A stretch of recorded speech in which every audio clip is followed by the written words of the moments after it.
మీ మంచి కోసం చెప్తున్నా చూడండి, మీరు ఎవరో నాకు తెలియదు. నాకేమనిపిస్తుందో అది నేను మీ ఇద్దరికి కూడా చెప్తున్నా. వినడం వినకపోవడం మీ ఇష్టం అండి. మీ ఇద్దరు కలవడం అనేది పాసిబుల్ లేదు, అది మీ మైండ్ లో పెట్టుకోండి. ఇన్ని రోజులు నేను ఏమన్నా బ్లాక్ మెయిల్ చేసినందుకు సారీ. ఎప్పుడు మళ్ళీ నేను ఎప్పుడు డిస్టర్బ్ చేయను. నువ్వు చేసిన కోసం నేను ఎప్పుడు జన్మలో మర్చిపోలేను.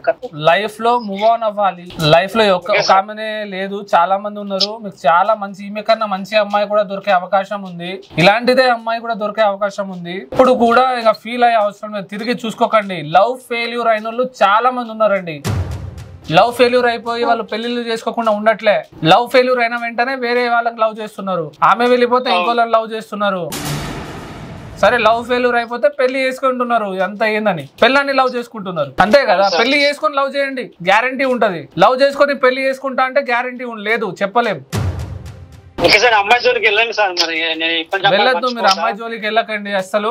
మళ్ళీ అమ్మాయి జోలికి ఏదైనా వెళ్ళి ఏదైనా ఫోటోలు గిటోలు పెట్టారని మళ్ళీ ఆమె ఏదైనా మెయిల్ అన్నా ఏదైనా కాల్ అన్నా చేస్తే అంటే మీరు ఇబ్బందుల్లో పడతారండి నరేష్. మన దేశంలో చట్టం అనేది ఒకటి ఉంది, దాన్ని మనం ఫాలో చేయాలి. ఒక రూల్ అనేది ఉంది, దాన్ని ఫాలో చేయాలి. మనము అమెరికాలో ఉండలేం కదా.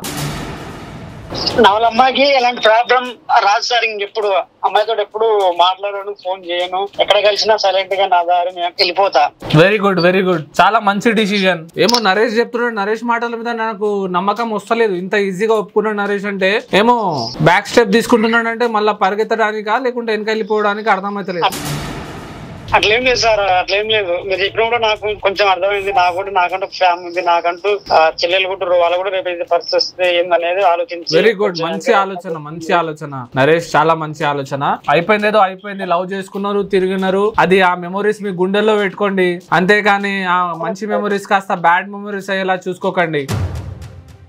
ఓకే సార్, ఏం చేయండి సార్. అసలు ఈ ప్రాబ్లం నుంచి అసలు నేను బయటకు వస్తానని అనుకోలేదు.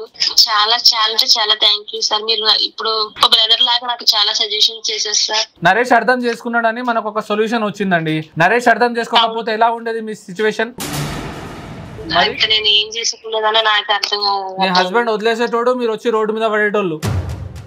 చాలా అంటే చాలా థ్యాంక్స్ సార్. నాకు చాలా పెద్ద ప్రాబ్లం నుంచి బయట తీసుకొచ్చారు. ఫస్ట్ ఈ విషయం మా ఇంట్లో గానీ నా హస్బెండ్ గానీ తెలిస్తే చాలా పెద్ద ప్రాబ్లం అయ్యేది sir first. Okay okay okay okay understand చేసుకోగలుగుతారు. నరేష్ వింటున్నారా? అమ్మాయి వేదన హ్యాపీగా ఉండండి, ఆలోచించకండి. అమ్మాయి నెంబర్ డిలీట్ చేసేయండి. మీరు కూడా ఫోన్ నెంబర్ డిలీట్ చేసేయండి వర్ష.